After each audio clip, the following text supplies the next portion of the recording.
Hello friends, physics online લેક્ચર્સની અંદર આપ સર્વ વિદ્યાર્થી મિત્રોનું હાર્દિક સ્વાગત છે.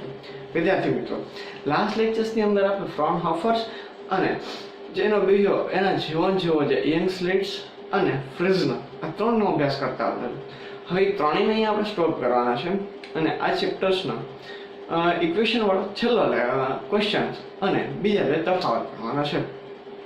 ખાસ કરીને આજે આપણા લેક્ચર્સની અંદર જે ભણવાનું છે એ ભણવાનું છે તમારે એક ઇક્વેશન છે બધા, એક તો નથી ઘણા બધા આવશે કે જેનું નામ છે diffraction pattern of a straight એજ.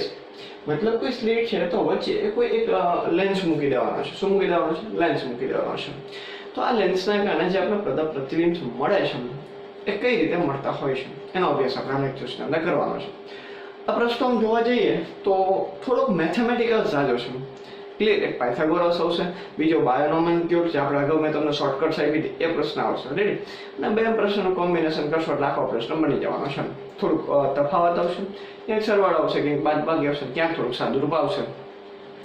એક રીતે જોવા જઈએ તો આ પ્રશ્ન થોડોક તમારે યાદ રાખવો પડશે ડાયરેક્ટ, કારણ કે આ જો ડાયરેક્ટ જે છે બંધ બેસતો નથી. હવે એક વસ્તુ સમજવાની છે કે જો વચ્ચે લેન્સ અથવા તો અરીસો રાખવામાં આવ્યો હોય, શું રાખવામાં આવ્યો હોય?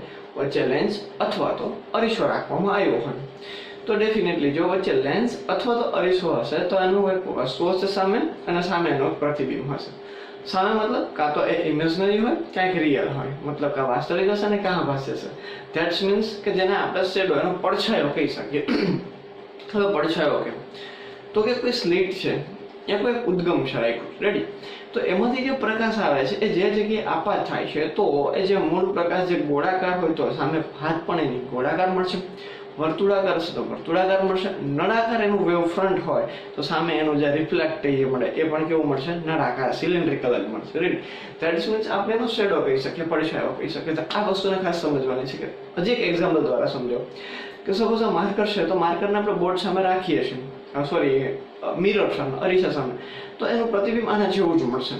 બરોબર છે? ભલે સમતલ અરીસો હશે તો એના જેવું જ એક્ઝેક્ટ મળશે, પણ અંતર્ગોળ અરીસો હશે તો માર્કરની કંઈ ભેંસ નહીં દેખાય આપણને. રેડી? માર્કર જ દેખાશે, પણ એનું પરિમાણ બદલી ગયું હશે, કાં ઊંધી હશે કે વાસ્તવિક ઉલટું એ રીતે, પણ એ માર્કરની માર્કર જ દેખાય. પછી માર્કરનો એ બોર્ડ નહીં થઈ જાય. સેમ એ રીતે જો બોર્ડને રાખો તો બોર્ડ જ દેખાય.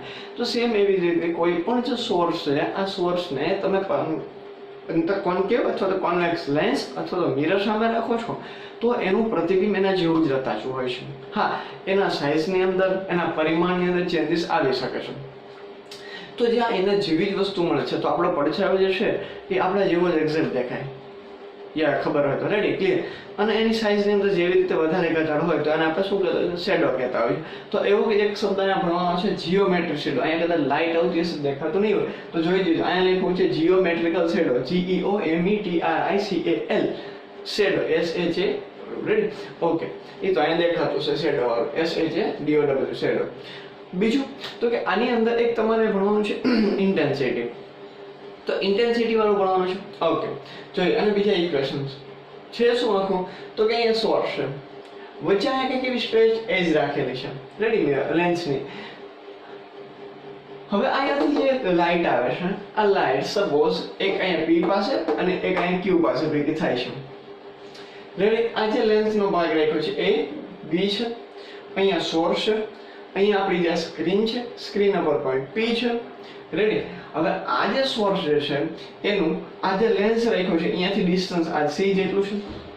આ લેન્સ લગભગ ફ્લેટ છે, લગભગ ફ્લેટ, એટલે આ ડિસ્ટન્સ પણ કેટલું થાય? એ જેટલું જ થાય. રેડી? ત્યાર પછી તો કે C થી P એ વચ્ચેનું અંતર કેટલું આપ્યું છે? B જેટલું. તો મેં તમને કે બધું લખીને બતાવ્યું છે. S થી C એ આપ્યું છે, C થી P B જેટલું છે. બરોબર છે? આ બે વસ્તુ. હવે તો કે P થી Q કેટલું છે? X. અહીંયા લખ્યું નથી, હું લખી દઉં છું. અને P થી Q એનું ડિસ્ટન્સ છે X છે. ચાલો, થઈ ગઈ ક્લિયર. હવે મારે તમને સમજાવવાનું છે પોઈન્ટ P પાસેની ઇન્ટેન્સિટી. હવે ગ્રાફ તમે જોશો ને તો તમને થોડુંક એવું લાગશે યાર આ ગ્રાફમાં કંઈક પ્રોબ્લેમ છે. અહીંયા કયો? તો કે અહીંયા જે સેન્ટ્રલ મેક્સિમમ છે P પાસે આવવું જોઈએ, પણ ના, હવે એવું નહીં થાય. એનું રીઝન એ હું કહું. સપોઝ કે અહીંયાથી જે આવે છે એક વેવ આવે છે, આ વેવ જ્યારે અહીંયાથી પસાર થાય છે તો મેં તમને કીધું કે જેવા ભાગની અંદરથી પસાર થાય એવો આકાર ધારણ કરે. ટોમ એન્ડ જેરી જેવું. ટોમ કેમાંથી નળાકાર પાઇપમાંથી પસાર થાય તો નળાકાર થાય, બસ એના જેવું. પાણી હોય પાણી તો નળાકારમાંથી પસાર કરો તો એનો વેવ ફ્રન્ટ જ્યારે બહાર નીકળતો છે ત્યારે નળાકારી બહાર ગોળાકાર નહીં થઈ જાય. તો જેવા ભાગની અંદરથી તમે બહાર પાણી નીકળે છે બસ એવો આકાર ધારણ કરે તો સેમ વેવમાં પણ લાગુ પડે છે. જેવા ભાગમાંથી વેવ બહાર નીકળે છે એવો આકાર ધારણ કરશે, બરોબર છે. તો આવું કર્વેચર, જેને કર્વેચર કહેવાય, આવું કર્વેચર વેવ ફ્રન્ટ બનશે. તો થશે શું જોવો, જો આવું કર્વેચર વેવ ફ્રન્ટ બને, રેડી, તો એક વેવ ફ્રન્ટ અહીં આવશે, જો હું P પાસે આવી, આ P પાસે, રેડી. હવે તો કે હવે જે છે એ Q પાસે એક આવશે. ઓકે, તો Q પાસે આવ્યું એક બીજું. તો જુઓ અહીંયા જે છે આ ભાગ, અહીંયા Q, અહીંયા વચ્ચે, તો વચ્ચે બે તરંગ ભેગા થાય છે અને P અને Q પાસે કેવા છે? ઓછા. એવું તમે કહી શકો કે P અને Q પાસે જેટલા તરંગો ભેગા થાય છે એનાથી ડબલ અહીંયા ભેગા થાય છે. સપોઝ જો આપણે ઉદાહરણ પર સમજીએ, સપોઝ બે વેવ આવ્યા, કેટલા આવ્યા? બે વેવ છે, રેડી. એમાં એક વેવ P પાસે આવ્યું, તો P પાસે કેટલો વેવ મળ્યું? એક. Q પાસે કેટલા ગયું? એક. તો P પાસે અહીંયા વચ્ચે P અને Q ની વચ્ચે કેટલા આવશે? બે. કેમ? કારણ કે કર્વેચર છે ને, જો ઉપરથી અહીંયા અને આ P વાળો, તો આ P નો ઉપરનો ભાગ અને Q નો નીચેનો ભાગ અહીં ભેગા થશે. મતલબ કે P અને Q વચ્ચે P પાસે મળતા આવ્યા અને Q પાસે ભેગા થતા, એને કરતા ડબલ મળે છે તરંગો, રેડી. એના કારણે એની તરંગ, એની જે ઇન્ટેન્સિટી હશે એ P અને Q કરતા કેવી હશે? ડબલ હશે. કંપ વિસ્તાર, બરાબર છે. હવે વાત કરીએ કંપ વિસ્તાર.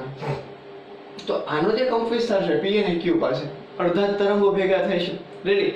તો અહીંયા બે તરંગો ભેગા થાય છે. હવે મારે તમને સમજાવવું પડશે કેવી રીતે. જો આ એક તરંગ છે, આ બીજું તરંગ છે, આનો કંપ વિસ્તાર 3 છે, આનો કંપ વિસ્તાર 3 છે, બરાબર છે.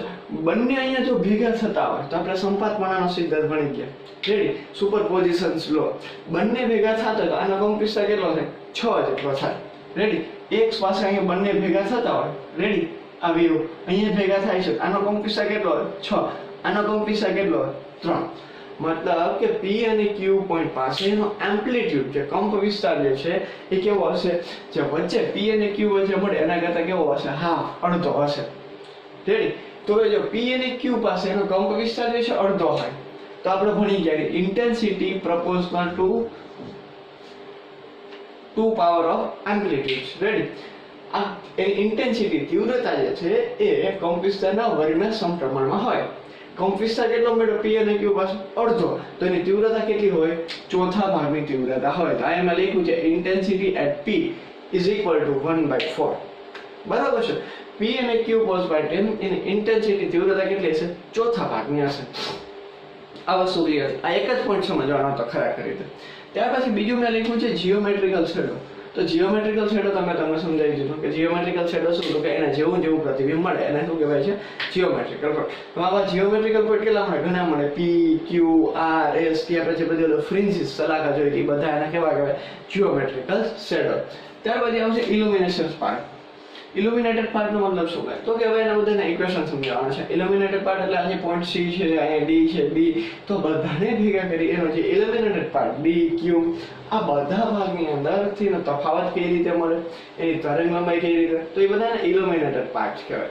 તો ઇલ્યુમિનેટેડ પાર્ટ સમજવા માટે સૌથી પહેલા તો આ મેં તમને કહી દીધું, SC બરાબર A, CP બરાબર B અને PQ બરાબર X. આ ફિગર તમારી સામે છે. હવે મારે જોઈ છે, જો આપણે ત્રિકોણ પકડીએ, રેડી. આ જે છે CQ, બરાબર છે. એક જણ અહીંથી આપણે ડોટેડ લાઈન દર્શાવી દીધી છે. તો CQ જોતું હોય તો CQ એનો સ્ક્વેર બરાબર CP નો સ્ક્વેર પ્લસ PQ નો સ્ક્વેર, કારણ કે ત્રિકોણ થઈ ગયો કયો? QPC, ready. જો ન ખબર પડે તો લખી નાખવાનું તમારે ત્રિકોણ CPQ માટે પાયથાગોરસ CQ નો square is equal to x નો સ્ક્વેર પ્લસ b નો સ્ક્વેર. ચાલ, રેડી. બે બાજુથી આપણે વર્ગમૂળ કાઢી નાખ્યું તો આ CQ ઇઝ ઇક્વલ ટુ આવી રીતે મળ્યું. હવે જે ઇક્વેશન્સ તમને મળ્યું છે, રેડી. હવે અહીંયા જો આવું ઇક્વેશન આપણે ભણી ગયા. હવે આ ઇક્વેશન્સ તો આવી જેને આપણે કહીએ છીએ બાયનોમિયલ એક્સપ્રેશન્સ, રેડી. તો હવે આ બાયનોમિયલ એક્સપ્રેશન્સ મેં તમને કીધું હતું આખું જે છે 11-12 સ્ટેપમાં હોય. તો 11-12 સ્ટેપ યાદ ન રાખવો હોય તો મેં તમને શોર્ટકટ શીખવાડી દીધી. કઈ હતી? જો સૌથી પહેલા તમારે કોમન કાઢી લેવાનો b, રેડી, જે કોન્સ્ટન્ટ સોલ્યુશન b. તો b નાથી બહાર કાઢો તો અહીંયા સ્ક્વેર રૂટ છે, 1/2 ઘાત છે, તો 1/2 ઘાત છે, અહીંયા સ્ક્વેર છે, નીકળે એટલે ખાલી b થઈ જશે અને x થી નીચે નથી એટલે b સ્ક્વેર આવી જશે, રેડી. આ તો બેઝિક છે, આવું તો આવડે, રેડી. હવે બી બહાર નીકળી ગયો. હવે અહીંયા તમે આ જે બાયનોમિયલ એક્સપ્રેશન લગાવો તો મેં તમને કીધું તો શું કરવાનું, તો કે બી છે બી એમને લખી નાખવાનું, પ્લસ હોય તો પ્લસ, માઇનસ હોય તો માઇનસ. પ્લસ આ x² એમને આ 2 છે ને આપણે નીચે લઈ જવાનું એટલે શું થઈ ગયું 2b. રાઈટ, આ ડાયરેક્ટ તમને મળી જશે. રેડી, આ બાયનોમિયલ એક્સપ્રેશન. ઓલું તો 11 સ્ટેપ વધારે લાંબુ થશે, વળી નીચે બીજી વાર આવશે, ત્રીજી વખત આવશે, 3 એવું કરી દો તો 4 પર નંબર આવી જાય. એવું કરવાનું નહીં. આ એક CQ વાળું પૂરું. હવે આપણે આનો ઉપયોગ કરવાનો છે હમણાં થોડી વાર પછી. ત્યાર પછી SQ નો આપણે પકડીએ. જો કયો ત્રિકોણ પકડીએ, SPQ. એમાં SQ નો સ્ક્વેર બરાબર SP નો સ્ક્વેર પ્લસ PQ નો સ્ક્વેર. તો SQ નો સ્ક્વેર બરાબર છે SP, તો SP નું અંતર કેટલું થાય, તો કે A અહીંયા સુધીનું આ A પ્લસ અહીંયાથી અહીંયા સુધીનું B, તો A પ્લસ B નો સ્ક્વેર પ્લસ આ અંતર કેટલું છે P થી Q નું X, તો X નો સ્ક્વેર. ચાલ રેડી, હવે એનું વર્ગમૂળ કાઢો. જોજો આ ભૂલ ન કરતા, A પ્લસ B ને ભેગું જ રાખજો, નોખું ન કરી દેતા. પ્લસ ના પ્લસ એમના X સ્ક્વેર એને કેમાં મૂકી દીધો વર્ગમૂળની અંદર. અગેન મેં કીધું આમાં કેમ કોમન કાઢતા તો B, અહીંયા શું કાઢશું A પ્લસ B, તો A પ્લસ B કોમન નીકળ્યા તો સ્ક્વેર છે તો નીકળી જશે, કારણ કે 1/2 છે અને x ની નીચે નથી તો A પ્લસ B નો સ્ક્વેર એડ થઈ જશે. રેડી, આ બેઝિક આપણે 7માં 8માં ધોરણની અંદર ભણતા. હવે અહીંયા અગેન કયો નિયમ ઉપયોગ કરશું, બાયનોમિયલ એક્સપ્રેશન્સ. કેવી રીતે, તો અગેન મેં તમને કીધું A પ્લસ B એમને પ્લસ છે તો પ્લસ, અહીંયા જે પદ એમને મૂકી દેવાનું, આ બે ઘાત છે આગળ લઈ લો ને A પ્લસ B એમ ડાયરેક્ટ. રેડી, 11 સ્ટેપની કેટલા પદ નહીં, તો તમને બીજું મળ્યું SQ. તો મેં તમને હમણાં કીધું ઇલ્યુમિનેશન પાર્ટ, આ જો ભાગ તમારે જોતો બીજો વધારાનો ભાગ આ, તો એ કઈ રીતે મળે DQ. તો DQ કઈ રીતે મળશે જોવો દે, તો તમે એવું કરો કે SQ છે, રેડી, આપણે મળ્યું છે SQ. હા SQ છે, એમાંથી તમે એવું કરો કે SD બાદ કરી દો. જોવો દે SD ની કિંમત તમને ખબર છે, જો ટોટલ SQ છે આપણી પાસે. રેડી, આ ફાઇન્ડ કર્યું આપણે SQ, એમાંથી તમે SD ને બાદ કરી દો તો શું મળે, DQ ભાગ મળે. તો DQ is equal to SQ minus SD. SQ એટલે શું મળ્યું, આ રહ્યું A પ્લસ B પ્લસ x² divide by 2 A plus B minus ના માઇનસ SD. SD ની કિંમત કેટલી છે A મૂકી દીધો. ચાલો જાતા હોય જવા દે, કોઈ નથી તો કે A કેન્સલ, તો આ વધ્યું કોણ, તો કે B પ્લસ x², તો તમને DQ બરાબર આ મળ્યો. રેડી, હવે આપણે જવાનું છે ઇન્ટેન્સિટી ઉપર. જો આ બધી ચર્ચા છે ને એ ખાલી આના માટે આપણે ગોતેલી છે. રેડી, કે એનું મેક્સિમમ શું થશે, મિનિમમ શું થશે એના માટે. હવે જોવો થશે એવું કે પોઝિશન ઓફ મેક્સિમમ અને ઇન્ટેન્સિટી. ઇન્ટેન્સિટી ક્યારે મેક્સિમમ અને ક્યારે મિનિમમ બની આપણે ગોતવાનું છે. ચાલો તો એના માટે પહેલા કમ્પલસરી શું છે, પાથ ડિફરન્સ જોશે. ચાલો જોજો, હા હું તમને એ કરીને બતાવું પાથ ડિફરન્સ. અહીંયા DQ અને CQ, તો બંનેનો પાથ ડિફરન્સ જોતો હોય તો આવી રીતે કંઈક મને સપાટીને આવી રીતે લંબ દોરવાનો, આનો પાથ ડિફરન્સ થાય. તો પાથ ડિફરન્સમાં મેં કીધું હતું, રેડી સમજાવ્યા હતા તમને કે આવી રીતે લંબ દોરો અથવા તો CQ માઇનસ DQ કરી દો. તો આપણે ડાયરેક્ટ કરી દઈએ કે પાથ ડિફરન્સ બે વચ્ચે તફાવત કેટલો હશે, તો કે CQ minus DQ. What is the CQ? CQ ની આપણે કિંમત ગોતી આ રહી અહીંયા, તો આ CQ ની જગ્યાએ મૂકી દીધું B પ્લસ x નો સ્ક્વેર છે એમાં 2B માઇનસ છે, તો આ બધા માઇનસ થઈ જશે. BQ B માઇનસ થઈ જશે અને I કેવો થઈ જશે માઇનસ, કારણ કે આગળ માઇનસ. આવી રીતે કંઈક કહું છું ભાઈ, જો CQ માઇનસ DQ છે. CQ ની કિંમત શું મળી, B પ્લસ x નો square divide by 2B minus ના માઇનસ, અને DQ ની કિંમત શું મળી, B પ્લસ x નો સ્ક્વેર ડિવાઇડ બાય 2 કૌંસમાં A પ્લસ B. હવે જ્યારે કાઉન્સ છોડો તો B પ્લસ છે તો માઇનસ થઈ જશે અને I પ્લસ છે તો શું થઈ જશે માઇનસ. ચાલો ઉડતા ઉડાડ, તો કયા ઉડશે, તો કે B ઉડી જશે. હવે તો કોણ, તો કે x² divide by 2B minus x² divide 2A plus B. આ બંનેમાંથી કોમન કોણ છે, તો કે બંનેમાં કોમન જે છે x નો સ્ક્વેર છે, તો x ના સ્ક્વેર ને બહાર કાઢી લ્યો, 2 ને બહાર કાઢી લીધું. રેડી, ભાઈ તો કોણ, તો કે 1/b minus A plus B. હવે આનો લસાગુ છે તો આવડે તમને A પ્લસ B અહીંયા, B માઇનસ અહીંયા, તો A plus B minus B divide by B કૌંસમાં A પ્લસ B. આ તો લસાગુ છે, તો આવડી જ જાય. B કેન્સલ, તો અહીંયા ભાઈ તો કોણ, AX નો સ્ક્વેર 2B આવું કંઈક હોય. તો આ તમને શું મળ્યો, પાથ ડિફરન્સ. હવે જો પાથ ડિફરન્સ એક વખત મળી જશે પછી તો કઈ ઇશ્યુ છે નહીં, પછી આપણે મેક્સિમમ અને મિનિમમ માટેની બંનેની કન્ડિશન ખબર છે. ઓકે, તો પાથ ડિફરન્સ મળ્યો x ડિવાઇડ બાય 2B કૌંસમાં A પ્લસ B. હવે શેના વાત કરીએ, તો કે ફોર મેક્સિમમ ડિસ્પ્લેસમેન્ટ, સ્થાનાંતર કેવું હોય, મહત્તમ હોય. તો મહત્તમ સ્થાનાંતર માટે ફોર મેક્સિમમ ડિસ્પ્લેસમેન્ટ, તો મેક્સિમમ ડિસ્પ્લેસમેન્ટ માટે ax² 2b A plus B, એટલે પાથ ડિફરન્સ તમારો 2n + 1 λ/2 થવો જોઈએ. શું થવો જોઈએ? 2n + 1 λ/2 થવો જોઈએ. અહીંયા મેં કીધું છે x = blank. તો આનું સાદુરૂપ મારે તમને થોડું શીખવવું પડશે એટલે આપણે બાકી રાખ્યું હતું. ચાલો એ સાદુરૂપ આપણે ભણી લઈએ થોડું. જો આ જ ઇક્વેશન છે ax² / 2b કૌંસમાં a + b is equal to 2n + 1 λ/2 આવું ઇક્વેશન છે. રાઈટ? કેના માટે વાત કરી છે? મેક્સિમમ માટે. મિનિમમ વાળું પછી તમે જાતે બનાવજો, ટ્રાય કરજો. હવે આની અંદર શું થશે? જો આની અંદર આપણે x² ની કિંમત ગોતવાની છે. તો શું કરશું? એક તો પહેલું અહીંયાથી 2 કેન્સલ, 2 નીચે છેદમાં છે. હવે b ના બધાને ઉપર જવા દો તો a x² બરાબર 2n + 1 લેમ્બડા ગુણાકારમાં કોણ આવ્યું? b a + b. હવે આ a અહીંયા ગુણાકારમાં છે એને ક્યાં જવા દો? નીચે છેદમાં. આ વર્ગમૂળ છે એને કાઢી નાખો અને શેમાં પૂરી દો? વર્ગમૂળ એટલે પૂરી દેવાનું. રેડી? તો સેમ એવી રીતે તમારે x માટે બનાવવાનો છે. x માટે કઈ રીતે બનાવશો? જો ફોર મિનિમમ ડિસ્પ્લેસમેન્ટ. તો મિનિમમ ડિસ્પ્લેસમેન્ટ માટે શું કરશો? તો કે આ બધાને ગુણાકારમાં જાવ એટલે શું થઈ જશે? 2b n lambda a + b છેદમાં a x નું વર્ગમૂળ કાઢો એટલે આ શું થઈ જશે? વર્ગમૂળ. રેડી? ઓકે. તો આ ઇક્વેશન જે છે એ મેં અહીંયા લખ્યું છે, જો તમને ખબર આવતી હોય તો. રેડી? હવે એના પછીનું જે ભણવાનું છે ડિટર્મિનેશન્સ ઓફ વેવલેન્થ એટલે તરંગ લંબાઈ ગોતવાની. બરાબર? તો તરંગ લંબાઈ તમે કઈ રીતે ગોતી શકો છો એ આપણે ગણવાનું છે.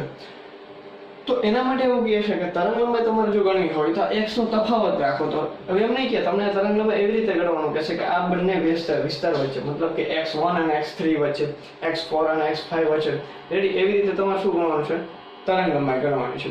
તો એવી રીતે તરંગ લંબાઈ ગણવી તો હું પહેલા એવું કહું કે n = 0 હોય તો x, તો ગુજરાતીમાં ન લખાય, ધ્યાન લખશું આપણે. ધ્યાન x = એ આપણે ફાઇન્ડ કરવું પડશે. જો કઈ રીતે થશે. હવે ઘણા વિદ્યાર્થી મિત્રો શું કરશું? ઉદાહરણમાં n = 0 બાજુ 0 મૂકી દઈશું, પણ નહીં થાય. જોજો કેવું થશે. x = √ ની અંદર જો n એટલે 0 તો 2y ગુણાકાર થશે એટલે 0 થઈ જશે. y વચ્ચે કોણ? 1 નો લેમ્બડા સાથે ગુણાકાર તો lambda b a + b / a થઈ જશે. આ ઇક્વેશન તમને મળ્યું. ખાસ ધ્યાન રાખજો, 0 0 ન કરતા. જો n બરાબર n જ હોય, n = n જ હોય તો if n = n then xn = તો કઈ ચિંતા છે? આ ઇક્વેશન આવશે 2n + 1 lambda b a + b / a. તો હવે બંને વચ્ચે ડિફરન્સ કેટલો થાય એ આપણે ભણવાનું છે. બંને વચ્ચે ડિફરન્સ કેટલો થાય, મતલબ કે x અને x વચ્ચે જે ડિફરન્સ ફાઇન્ડ કરવાનો છે, આ ડિફરન્સ કઈ રીતે તમે ફાઇન્ડ કરશો? રેડી? તો ડિફરન્સ માટે આવું કંઈક લખી શકાય, xn - x. what is the xn? xn એટલે આ મળ્યું 2n + 1 લેમ્બડા b કૌંસમાં a + b / a minus x એટલે શું મળતું? √ ની અંદર lambda b a + b / a. હવે જોવો છે આની અંદર કોમન શું છે? તો કે xn - x. આની અંદરથી કોમન છે લેમ્બડા b a + b / 2 એને આપણે કોમન કાઢી લઈએ. લેમ્બડા b કૌંસમાં a + b / a. માં વધ્યું કોણ આમાં? તો કે √ ની અંદર 2n + 1. અહીંયા તો કાંઈ ન વધ્યું, -1. તો આ તમારો શું થઈ ગયો? જવાબ. રેડી? આવું ઇક્વેશન તારવવાનું આવે. જ્યારે તમને આવી રીતે તફાવત આપ્યો હોય, રેડી, ત્યારે તમને ઇક્વેશન ફાઇન્ડ કરવાનું કહે તો આવી રીતે ફાઇન્ડ કરવું પડે. રેડી? તો આખું સ્ટ્રેટ એજ વાળું બન્યા કે જેની અંદર વચ્ચે લેન્સ અથવા તો મિરર રાખવામાં આવતો હોય છે. રેડી? અને સ્ક્વેર ઘણી વખત સમતલ અરીસો પણ હોય છે. રેડી? પણ એની આવશે નહીં થિયરી. જ્યારે તમે વધારે આગળ ઊંડો અભ્યાસ કરશો ત્યારે સમતલ અરીસાના પણ ઇક્વેશન આવશે. પણ અત્યારે ખાસ આપણે આ યાદ રાખવાનું છે. આ ઇક્વેશન્સ તમારા માટે આવી જશે. કારણ કે આના બાયોનોમિયલ ઇક્વેશન, પાયથાગોરસ આવી જશે, પ્લસ માઇનસ આવી જશે, બેઝિક સાદુરૂપ પણ આવી જશે. રેડી? તો આની અંદર જે ટોટલ 5 ટોપિક્સ બન્યા, આ 5 ટોપિક્સ તમારા માટે મોસ્ટ આઈમ્પી છે. ક્લિયર વિદ્યાર્થી મિત્રો? તો આ ચેપ્ટર્સની અંદર હવે 2 પ્રશ્નો બાકી રહ્યા અને બંને ડિફરન્સ જ વધ્યા છે. જો આખું ચેપ્ટર આવડતું હશે તો તમને 2 ડિફરન્સ ઇઝીલી આવડી જશે. ક્લિયર? મળીએ નવા વિડીયો લેક્ચર્સની અંદર તફાવત સાથે. ત્યાં સુધી જય હિન્દ, જય ભારત.